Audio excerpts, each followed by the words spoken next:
हमारे साथ अभिमन्यु जी बैठे हुए हैं, शिव कुमार कक्का जी हैं, जगजीत सिंह डल्लेवाल जी हैं, राजेवाल जी हैं, रुलदू सिंह जी हैं, बंगू जी हैं, सरजीत फूल जी हैं, कुलवंत संधू जी और उनके साथ सभी जो मीटिंग में थे, सिरसा जी। आइए बात करते हैं जगजीत सिंह राजेवाल जी से बात करते हैं। राजेवाल जी, ਅੱਜ ਦੀ ਮੀਟਿੰਗ ਦੇ ਵਿੱਚ ਜਿਵੇਂ ਪੰਜਾਬੀ 'ਚ ਕਰਦੇ ਹਾਂ, ਅੱਜ ਦੀ ਮੀਟਿੰਗ ਬੇਸਿੱਟਾ ਰਹੀ ਹੈ। ਸਰਕਾਰ ਦਾ ਵਤੀਰਾ ਅੱਜ ਸਖਤ ਸੀ ਔਰ ਅਸੀਂ ਉਹਨਾਂ ਨੂੰ ਬੜਾ ਸਾਫ਼ ਕਹਿ ਦਿੱਤਾ ਹੈ ਵੀ ਕਾਨੂੰਨ ਰਿਪੀਲ ਕੀਤੇ ਤੇ ਬਿਨਾਂ ਦੂਜੀ ਸਾਡੀ ਕੋਈ ਗੱਲ ਨਹੀਂ। ਉਹਨਾਂ ਨੇ ਸੁਪਰੀਮ ਕੋਰਟ ਦਾ ਜ਼ਿਕਰ ਕੀਤਾ।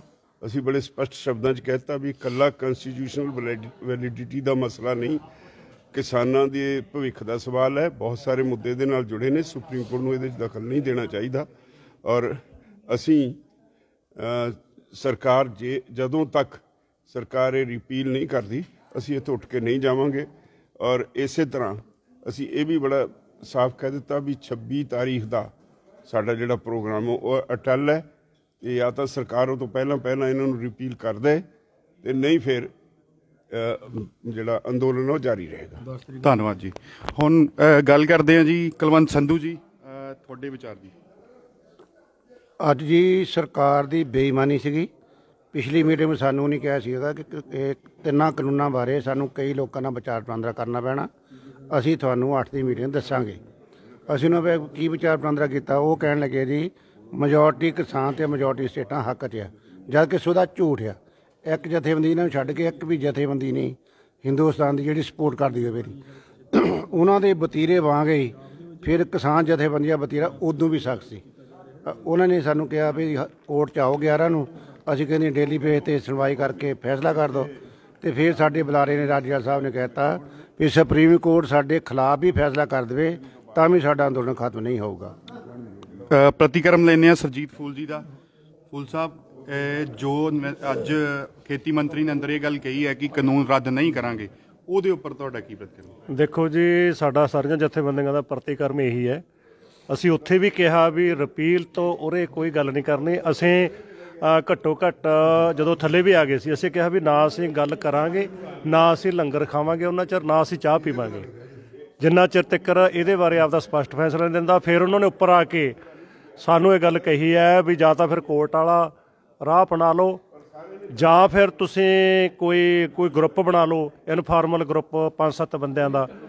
ਪਰ ਕਾਨੂੰਨ ਅਸੀਂ ਰਿਪੀਲ ਨਹੀਂ ਕਰ ਸਕਦੇ ਕਿਉਂਕਿ ਬਹੁ ਗਿਣਤੀ ਜਿਹੜਾ ਦੇਸ਼ ਦੇ ਲੋਕ ਹੈ, ਕਿਸਾਨ ਹੈ, ਉਹ ਰਿਪੀਲ ਨਹੀਂ, ਉਹ ਕਾਨੂੰਨ ਦੇ ਪੱਖ 'ਚ ਨੇ। ਅਸੀਂ ਸਰਕਾਰ ਹੈ ਇਸ ਦਿਸ਼ਾ ਦੇ ਵਿੱਚ ਰਿਪੀਲ ਕਰਨ ਵਾਲੀ ਦਿਸ਼ਾ 'ਚ ਨਹੀਂ ਜਾ ਸਕਦੀ। ਇਸ ਕਰਕੇ ਰਿਪੀਲ ਕਰਨ ਤੋਂ ਉਰਾਂ ਜੋ ਤੁਸੀਂ ਕੋਈ ਹੋਰ ਇਹਦੇ ਵਿੱਚ ਕਰਨਾ ਚਾਹੁੰਦੇ ਆ ਉਹ ਕਰ ਲਓ। ਇਹ ਸਨ ਫੂਲ ਜੀ। रुलदू सिंह जी, जिवें वो कह रहे कि बहु गिनती दे विच किसान जो ने वो कानूनां दे हिमायत दे विच ने, ये सरकार की कर रही है? साडे जिहड़े 4 बुलारे असीं 32 जथेबंदी रखे उन्होंने बहुत खुल के गल रखी हैगी। मैं तो यह कहना भी इस गल ते मैनूं तां बहुत खुशी हुई है जिहड़ी साडे बुलारे ने गल रखी है। स्पष्ट करता भी जिन्ना चकर तिन्ने कानून रद्द नहीं करदे असीं तो जावांगे नहीं। इत्थों तक भी कहता जे कोर्ट ने साडे उल्ट भी करता असीं तां भी नहीं जावांगे। साडे एक लीडर ने यह भी कहता इदू साडे तुसीं गोली मारो, पहले सानू मार दो फिर कानून लागू कर लिओ। ये कल्ला इन्हां दा कहण नहीं, जो साडे लीडर ने कही है साडी गल कही है आपदे मूँह राहीं। पर सो साडी एक सूल है, साडे बुलारे बोलते दूजा बोले जी बथेरा दूजे का करते, मैं भी कहा गल। पर जो साडे बुलारे ने गल बोली है वो साडियां सारियां जथेबंदियां दी है। बहुत धन्यवाद। भंगू साहब, ਤੁਹਾਡਾ ਇਹ ਸੁਪਰੀਮ ਕੋਰਟ ਵਾਲੇ मैटर ਤੇ जो गल उन्होंने की ਉਹਦੇ ਪ੍ਰਤੀ ਕੀ ਪ੍ਰਤੀਕਰਮ ਹੈ ਜੀ? देखो, सुप्रीम कोर्ट ना तो असी गए, असी आप पटीशन नहीं की, सरकार ने मैनेज करके साढ़े खिलाफ पटीशन कराई है, असी उसका रिस्पॉन्स दे देना है। सुप्रीम कोर्ट की फैसला करती है नहीं करती है फिलहाल साडा उहदे नाल कोई सरोकार नहीं है। एजीटेशन चलती है, सरकार का रुख बड़ा सख्त है। जिन्ना सरकार का रुख सख्त है उस तो ज़्यादा साडा सख्त है।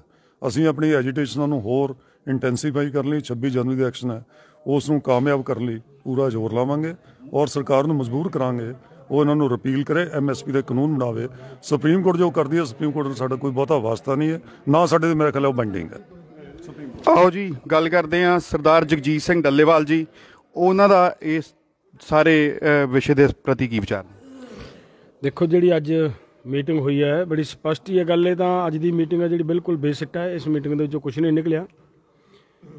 ਸਰਕਾਰ ਦੀ ਬਾਰ-ਬਾਰ ਉਹੀ ਪੁਰਾਣੀ ਰੱਟ ਹੈ ਜਿਹੜੀ ਦੁਬਾਰਾ ਫਿਰ ਸ਼ੁਰੂ ਕੀਤੀ ਹੈ ਕਿ ਇਹਦੇ 'ਤੇ ਤੁਸੀਂ ਸੋਧਾਂ ਕਰਾ ਲਓ। ਸੋਧਾਂ ਕਰਨ ਲਈ ਸਰਕਾਰ ਤਿਆਰ ਹੈ। ਸਰਕਾਰ ਦਾ ਰੁਖ ਸੀ ਜਿਹੜਾ ਅੱਜ ਕਿਸਾਨਾਂ ਪ੍ਰਤੀ ਔਰ ਸਾਡੇ ਅੰਦੋਲਨ ਪ੍ਰਤੀ ਇਹਦੇ ਪ੍ਰਤੀ ਪੂਰਾ ਸਪਸ਼ਟ ਹੋ ਗਿਆ ਕਿ ਸਰਕਾਰ ਕਿਸਾਨਾਂ ਲਈ ਸੰਜੀਦਾ ਨਹੀਂ ਹੈ। ਮੈਂ ਤਾਂ ਇਹ ਵੀ ਕਹੂੰਗਾ ਕਿ ਸਾਡੇ ਮਾਨਯੋਗ ਪ੍ਰਧਾਨ ਮੰਤਰੀ ਜੀ ਨੂੰ ਅਮਰੀਕਾ ਦੇ ਵਿੱਚ ਜੋ ਕੁਝ ਹੋਇਆ ਉਹਦੇ 'ਤੇ ਬੜੀ ਚਿੰਤਾ ਹੈ। ਉੱਥੋਂ ਦੇ ਲੋਕਤੰਤਰਕ ਢਾਂਚੇ ਨੂੰ ਬੜਾ ਫਿਕਰਮੰਦ ਨੇ ਉੱਥੋਂ ਦੇ ਬਾਰੇ। ਲੇਕਿਨ ਸਾਡੇ ਮਤਲਬ ਭਾਰਤ ਦੇ ਅੰਦਰ ਜੋ ਹੋ ਰਿਹਾ ਇੱਥੇ ਜਿਹੜੇ ਕਿਸਾਨ ਵਿਚਾਰੇ ਠਰ ਰਹੇ ਨੇ, ਮਰ ਰਹੇ ਨੇ, 70 ਤੋਂ ਉੱਪਰ ਕਿਸਾਨਾਂ ਦੀ ਡੈਥ ਹੋ ਚੁੱਕੀ ਹੈ। ਇਹਦੇ 'ਤੇ ਸਾਡੇ ਪ੍ਰਧਾਨ ਮੰਤਰੀ ਜੀ ਬਿਲਕੁਲ ਨਿਸ਼ਚਿੰਤ ਬੈਠੇ ਆ। ਇਹਦੇ 'ਤੇ ਕੋਈ ਚਿੰਤਾ ਨਹੀਂ। ਔਰ ਅਗਲੀ ਗੱਲ ਅਸੀਂ ਇਹ ਸਪਸ਼ਟ ਕਰਕੇ ਆਏ ਹਾਂ ਕਿ ਇਹ ਕਲੀਅਰ ਹੈ ਕਿ ਕਿਸਾਨ ਕਾਨੂੰਨਾਂ ਨੂੰ ਰਿਪੀਲ ਕਰਾਉਣ ਲਈ, ਰੱਦ ਕਰਾਉਣ ਲਈ ਆਏ ਆ। ਰੱਦ ਕਰਨ ਤੋਂ ਉਰੇ ਕੋਈ ਗੱਲ ਨਹੀਂ। ਭਾਵੇਂ ਇਹਦੀ ਸੰਵਿਧਾਨਕ ਮਾਨਤਾ ਦੀਆਂ ਗੱਲਾਂ ਜਿਹੜੀਆਂ ਆ ਰਹੀਆਂ ਨੇ ਉਹ ਵੀ ਹੈ, ਲੇਕਿਨ ਦੂਸਰੀ ਜਿਹੜੀ ਸਭ ਤੋਂ ਵੱਡੀ ਗੱਲ ਇਹਦੇ 'ਚ ਇਹ ਹੈ ਕਿ ਇਹ ਕਾਨੂੰਨ ਸਾਡੇ ਕਿਸਾਨਾਂ ਦੀ ਮੌਤ ਦੇ ਵਾਰੰਟ ਹੈ। ਔਰ ਇਸ ਕਰਕੇ ਅਸੀਂ ਕਿਸੇ ਵੀ ਕੀਮਤ ਦੇ ਉੱਤੇ ਇਹਨਾਂ ਕਾਨੂੰਨਾਂ ਨੂੰ ਮਾਨਤਾ ਨਹੀਂ ਦੇਣ ਦਿਆਂਗੇ, ਚਾਹੇ ਕੁਛ ਵੀ ਹੋਵੇ। ਔਰ ਅਸੀਂ ਤਾਂ ਇਹ ਵੀ ਕਹਿ ਕੇ ਆਏ ਹਾਂ, ਜਿਵੇਂ ਸਰਕਾਰ ਦਾ ਬਾਰ-ਬਾਰ ਗੱਲ ਆਉਂਦੀ ਸੀ ਕਿ ਬਹੁਤ ਸਾਰਾ ਦੇਸ਼ ਦੇ ਕਿਸਾਨ ਜਿਹੜੇ ਸਾਡੇ ਨਾਲ ਨੇ ਇਹਨਾਂ ਕਾਨੂੰਨਾਂ ਦੇ ਹੱਕ 'ਚ ਹੈ। ਅਸੀਂ ਤਾਂ ਕਲੀਅਰ ਕੱਟ ਇਹ ਵੀ ਕਿਹਾ ਕਿ ਆਹ ਜਿਹੜੇ ਬੈਠੇ ਨੇ ਇਹ ਤੁਹਾਨੂੰ ਸ਼ਾਇਦ ਅੱਤਵਾਦੀ ਲੱਗਦੇ ਹੋਣ, ਇਹ ਸ਼ਾਇਦ ਤੁਹਾਨੂੰ ਠੀਕ ਨਾ ਲੱਗਦੇ ਹੋਣ, ਕਿਸਾਨ ਤੁਹਾਨੂੰ ਤੁਹਾਡੇ ਵਿਰੋਧੀ ਦਿਸਦੇ ਹੋਣ, ਇਹਨਾਂ ਦੇ ਉੱਤੇ ਗੋਲੀਆਂ ਮਾਰ ਲਓ, ਇਹਨਾਂ ਨੂੰ ਗੋਲੀਆਂ ਮਾਰ ਕੇ ਇਹਨਾਂ ਨੂੰ ਖਤਮ ਕਰ ਲਓ ਤੇ ਉਹਨਾਂ ਨੂੰ ਰੱਖ ਲਓ ਜੇ ਤੁਹਾਨੂੰ ਉਹ ਤੁਹਾਡੇ ਪੱਖ ਦੇ ਲੱਗਦੇ ਨੇ। ਪਰ ਕਿਸਾਨ ਜਾਣਗੇ ਨਹੀਂ, ਕਿਸਾਨਾਂ ਦਾ ਅੰਦੋਲਨ ਜਾਰੀ ਰਹੇਗਾ। ਇਹ ਗੱਲ ਹੈ। ਦੂਸਰੀ ਗੱਲ, ਅੱਜ ਮੈਨੂੰ ਪਤਾ ਲੱਗਿਆ ਹੈ ਕਿ ਸੁਖਬੀਰ ਬਾਦਲ ਜੀ ਵੱਲੋਂ ਇੱਕ ਬਿਆਨ ਆਇਆ ਹੈ ਕਿ ਪੁਲਿਸ ਤੰਗ ਕਰ ਰਹੀ ਹੈ। ਇੱਥੋਂ ਦੀ ਮੈਨੂੰ ਲੱਗਿਆ ਉਹਨਾਂ ਨੂੰ ਇਨਫੋਰਮੇਸ਼ਨ ਗਲਤ ਮਿਲ ਗਈ ਹੈ। ਇੱਥੇ ਕੋਈ ਇਹੋ ਜਿਹੀ ਗੱਲ ਨਹੀਂ ਹੈ। ਇੱਥੇ ਜਿਹੜੇ ਜੋ ਅਫਸਰ ਆਏ ਵੀ ਨੇ ਉਹ ਮੈਨੂੰ ਨਹੀਂ ਲੱਗਿਆ ਕਿਸੇ ਨੂੰ ਮਤਲਬ ਕੋਈ ਤੰਗ ਜਾਂ ਪਰੇਸ਼ਾਨ ਕਰਦੇ ਹੋਣ। ਹਾਂ, ਇਹ ਜ਼ਰੂਰ ਆ ਗੱਲ ਕਿ ਪੰਜਾਬ ਪੁਲਿਸ ਇਸ ਗੱਲ ਤੋਂ ਪੰਜਾਬ ਸਰਕਾਰ ਸਤਰਕ ਹੋਵੇ। ਪੰਜਾਬ ਪੁਲਿਸ ਨੇ ਜੋ ਰਵੱਈਆ ਅਖਤਿਆਰ ਕੀਤਾ ਹੈ ਕਿ ਮੁੰਡਿਆਂ ਨੇ ਕਿਸਾਨ ਐਂਥਮ ਗੀਤ ਗਾਇਆ, ਉਹਨਾਂ ਨੂੰ ਟਾਰਗੇਟ ਕੀਤਾ ਜਾ ਰਿਹਾ ਹੈ, ਇੰਟੈਰੋਗੇਟ ਕੀਤਾ ਜਾ ਰਿਹਾ ਹੈ, ਬੜਾ ਗਲਤ ਹੈ। ਅਗਰ ਇਹ ਹੁੰਦਾ ਹੈ ਤਾਂ ਸਮਝ ਲਓ ਪੰਜਾਬ ਪੁਲਿਸ ਵੀ ਪੰਜਾਬ ਦਾ ਮਾਹੌਲ ਵਿਗਾੜਨ ਦੇ ਵਿੱਚ ਬਰਾਬਰ ਦੀ ਹਿੱਸੇਦਾਰ ਹੈ। ਔਰ ਸਾਡੇ ਕਲਾਕਾਰ ਆ ਜਿਹੜੇ ਕਲਾਕਾਰ ਮੁੰਡੇ ਆ, ਉਹਨਾਂ ਦੇ ਘਰਾਂ ਦੇ ਵਿੱਚ ਛਾਪੇ ਮਾਰੇ ਜਾ ਰਹੇ ਆ ਈਡੀ ਵੱਲੋਂ। ਅਸੀਂ ਆਪਦੇ ਉਹਨਾਂ ਕਲਾਕਾਰਾਂ ਨੇ ਇਸ ਅੰਦੋਲਨ ਨੂੰ ਬੜਾ ਬਲ ਦਿੱਤਾ ਹੈ, ਬੜਾ ਸਹਿਯੋਗ ਆ ਉਹਨਾਂ ਨੌਜਵਾਨਾਂ ਦਾ। ਔਰ ਅਸੀਂ ਕਹਾਂਗੇ ਕਿ ਅਸੀਂ ਉਹਨਾਂ ਦੇ ਮੋਢੇ ਨਾਲ ਮੋਢਾ ਲਾ ਕੇ ਖੜੀਆਂ, ਸਾਰੀਆਂ ਦੀਆਂ ਸਾਰੀਆਂ ਪੰਜਾਬ ਦੀਆਂ ਨਹੀਂ ਪੂਰੇ ਦੇਸ਼ ਦੀਆਂ ਕਿਸਾਨ ਜਥੇਬੰਦੀਆਂ ਉਹਨਾਂ ਦੇ ਨਾਲ ਖੜੀਆਂ। ਅਗਰ ਸਰਕਾਰ ਉਹਨਾਂ ਨਾਲ ਧੱਕੇਸ਼ਾਹੀ ਕਰੇਗੀ ਤਾਂ ਅੰਦੋਲਨ ਹੋਰ ਖਰਾਬ ਹੋਏਗਾ, ਹੋਰ ਤਕੜਾ ਹੋਏਗਾ, ਹੋਰ ਵੱਡਾ ਹੋਏਗਾ ਸਰਕਾਰ ਦੇ ਖਿਲਾਫ। ਅਗਰ ਮਾਹੌਲ ਵਿਗਾੜਦੀ ਹੈ ਸਰਕਾਰ ਤਾਂ ਸਰਕਾਰ ਜ਼ਿੰਮੇਵਾਰ ਹੋਏਗੀ। ਕਿਸਾਨਾਂ ਦਾ ਕੋਈ ਦੋਸ਼ नहीं होगा ਇਹਦੇ ਵਿੱਚ। ਇਹ ਗੱਲ ਤੇ ਸਰਕਾਰ सतर्क होवे। अब हमारे साथ शिव कुमार कक्का जी भोपाल से। कक्का जी, आपके विचार आज की मीटिंग के ऊपर?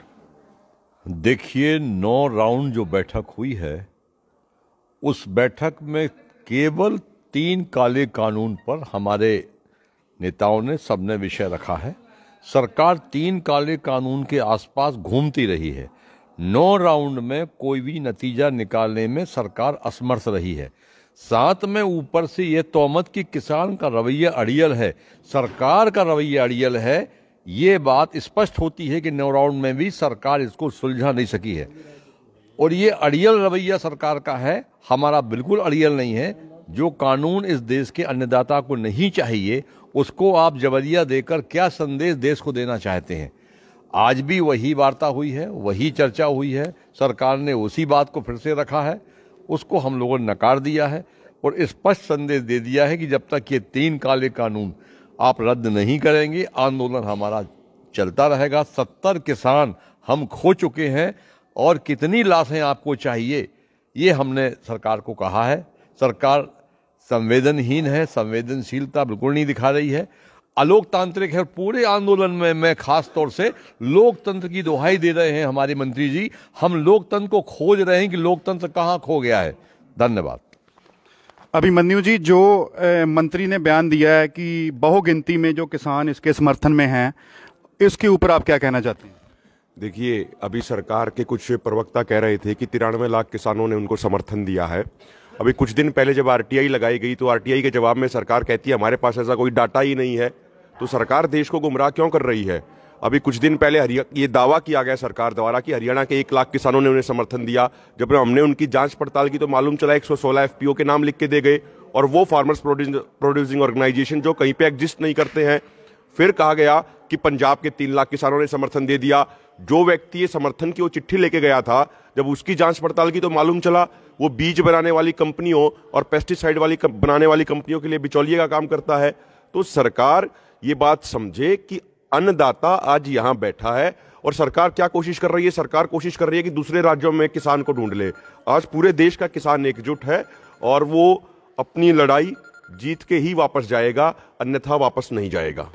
सिरसा जी, ਤੁਹਾਡੇ ਦੇ ਉੱਪਰ ਪ੍ਰਤੀਕਰਮ जी। मैं आपको हिंदी में कुछ कहना चाहता हूं जी, क्योंकि नागपुर से, छत्तीसगढ़ से, कई प्रदेशों से मेरे को फ़ोन आए हैं कि जो सरकार की जो आज भी मीटिंग में जो उन्होंने अपना रुख अपनाया उसकी नीयत और नीति क्या है उसके बारे में बताना चाहता हूं। मेरे को फ़ोन बहुत से आ रहे हैं कि सरकार इस किसानी संघर्ष को बदनाम करने के लिए ये कह रही है कि यहाँ पर जो एजिटेशन चल रहा है, जो किसान उधर से इस एजिटेशन में आना चाहते हैं उनको ये कह रही है कि ये लोग हैं, ये खालिस्तानी हैं और पंजाब के लोगों के पास बहुत बड़े बड़े बंगले हैं, बड़ी बड़ी गाड़ियां हैं, वो इनसे लेकर आप लोगों को देना चाहती है और इन खालिस्तानियों के पास तुमने मत जाना।